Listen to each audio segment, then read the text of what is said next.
dalam waktu singkat ia berhasil melukai Xiao Hangyan. Di tengah pertarungan itu satu fakta mengejutkan terungkap. Tuan Kuisah ternyata adalah pembunuh siluman gagak dan Ratu Ponik, yang tak lain adalah ayah dan ibu Xiao Hangyan. Karena terpojok dan terluka mereka memutuskan untuk kabur. Menghadapi Tuan Kuisah saat itu jelas bukan pilihan yang masuk akal.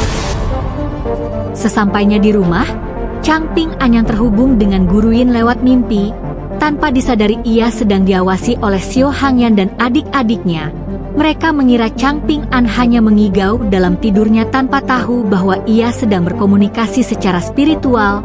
Dalam mimpi itu Guru Yin mengungkapkan satu kenyataan pahit, bahwa satu-satunya cara untuk mengambil inti roh dari tubuh Xiao Hangyan adalah dengan membunuhnya. Ia menjelaskan bahwa Xiao Hangyan punya satu kelemahan, ketika hatinya sedang sedih tubuhnya kehilangan kekuatan kekebalan dari senjata. Guru Yin bahkan memberi cara kejam untuk memanfaatkannya. Buat Xiao Hangyan patah hati lalu bunuh dia saat itu juga dengan tangannya sendiri. Jangan sampai Tuan Kuisah mendahuluinya. Ia merasa ragu baginya karena rencana ini terlalu licik. Tapi Guru Yin bersikeras meyakinkan bahwa Jiang Eman jauh lebih licik karena telah membunuh banyak pemburu siluman, termasuk 2 orang yang dulu sempat ditemui waktu pertama kali masuk di Desa Bahagia. Di lain sisi karena salah paham adik Xiao Hangyan salah menafsirkan nigauan mimpi Changping An, ia mengira Changping An sedang menyatakan cinta. Hal itu justru membuat Xiao Hang semakin jatuh cinta jatuh hati kepada Changping An.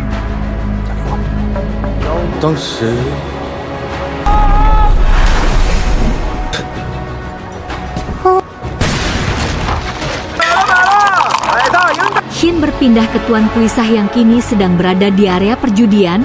Di tempat itu terlihat jelas kepribadiannya yang sangat tidak stabil.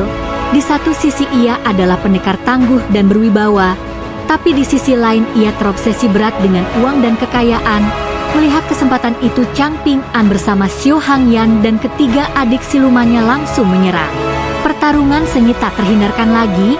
Changping An terus berusaha melindungi Xiao Hangyan karena ia tahu jika gadis itu sampai mati, maka rencana besar mereka akan gagal total. Tapi di sisi lain Xiao Huyan malah salah paham. Ia mengira Changping An adalah sosok pendekar sejati yang gagah berani dan rela mempertaruhkan nyawanya. Hal itu semakin membuatnya makin jatuh cinta. Mereka mulai terpojok. Kepribadian pendekar dalam diri Tuan Kisah sangat mendominasi pertarungan itu dan nyaris tidak bisa ditandingi. Namun salah satu adik siluman ternyata tidak sebodoh biasanya.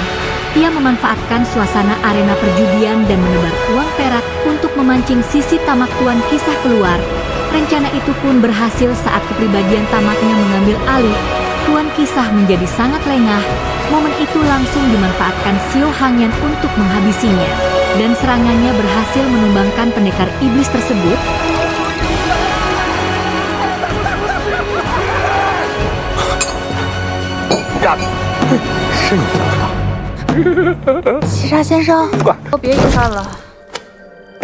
Sementara itu di istana pendekar pemburu iblis, perdebatan masih berlangsung panas. Guru Xia tetap membela Changping An. Ia yakin bahwa pemuda itu masih bisa diselamatkan dan kembali menjadi manusia seutuhnya. Karena tidak mendapatkan dukungan Guru Xia akhirnya memilih untuk berangkat sendiri demi menjemput Changping An dan menghentikannya sebelum semuanya terlambat. Hari-hari pun berlalu. Changping An mulai terbiasa dengan kehidupan bersama Xiao Hangyan. Ia mulai melihat sisi lain dari sosok siluman, bukan hanya sebagai musuh umat manusia tapi makhluk yang juga bisa mencintai dan melindungi. Xiao Hangyan bahkan mengajak Changping An menghadap patung makam orang tuanya untuk meminta izin menikah. Sontak Changping An pun terkejut. Semuanya terasa terlalu cepat. Di satu sisi ia memang mulai mencintai Xiao Hangyan, tapi di sisi lain ia juga masih membawa misi membuat Xiao yang patah hati dan membunuhnya demi mengambil inti rohnya. Dan akhirnya ia menyetujui ajakan itu dengan perasaan campur aduk. Di momen ini terungkap bahwa kegelapan yang menyelimuti kota bahagia berasal dari kekuatan abadi. Xiao Hangyan, kekuatan yang diwarisi dari ibunya. Ia rela jadi target para pemburu iblis agar kota itu bisa kembali seperti semula. Tapi sayangnya hingga kini tak satupun pemburu yang mampu membunuhnya.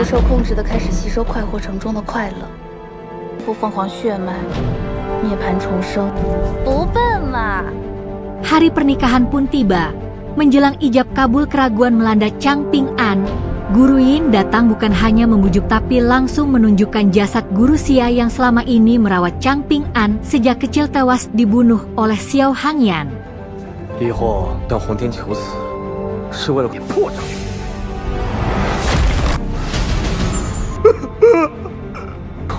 我不破的你的账。 Emosi Chang Ping An pun meledak. Ia berlari menuju ke altar pernikahan lalu dengan pedang di tangan menusuk dada Xiao Hangyan. Hari yang seharusnya penuh kebahagiaan langsung berubah menjadi tragedi berdarah. Dalam keadaan patah hati, Xiao Hangyan menerima perbuatannya, termutuskan untuk menyerahkan diri ke pasukan pemburu iblis. Tubuhnya pun sekarat. Melihat hal itu Chang Ping An pun masih bimbang. Ia ingin mengakhiri semuanya tapi hatinya ragu. Namun mendadak Xiao Hongyan sendiri yang menusukkan tubuhnya ke pedang Chang Ping An. 快活成不是你的皇子，杀了他！妖魔假相鬼不教，杀！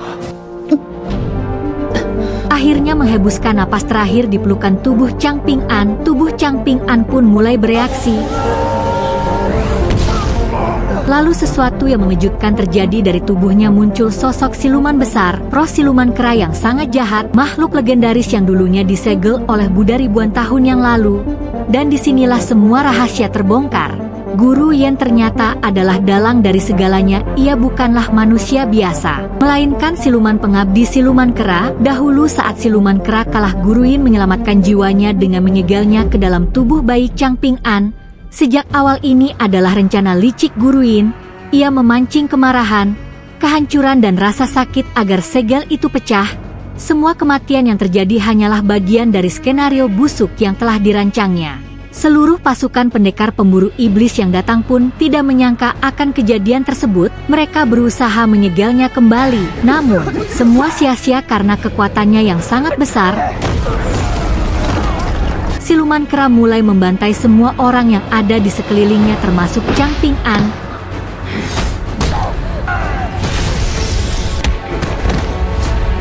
Ironisnya setelah berhasil membangkitkan siluman kera, Guru Yen malah dibunuh oleh makhluk yang ia hidupkan kembali. Keadaan semakin kacau, siluman kera terus mengamuk tanpa kendali.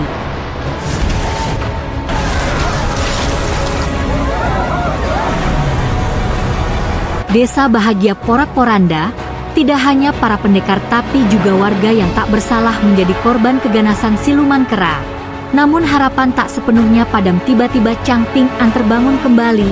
Rupanya Xiao Hangyan yang telah mengorbankan dirinya sepenuhnya memberikan mantra kematian palsu saat upacara pernikahan.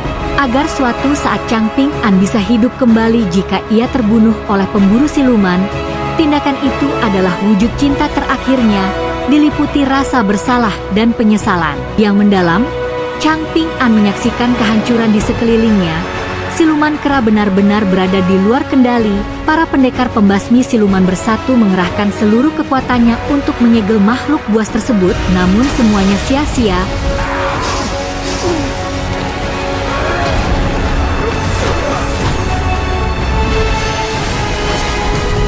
Kekuatan siluman kera sudah setingkat dewa.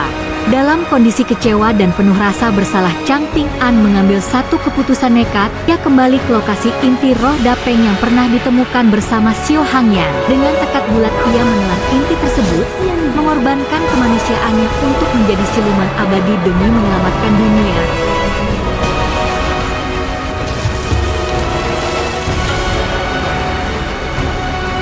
Dua makhluk abadi itu pun bertarung.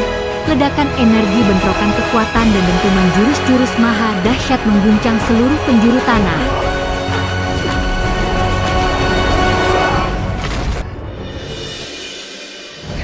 Namun perbedaan terbesar ada pada satu hal. Chang Ping An pernah belajar menyegel siluman sejak kecil dan dalam momen penentuan ia menggunakan segel pemungkas.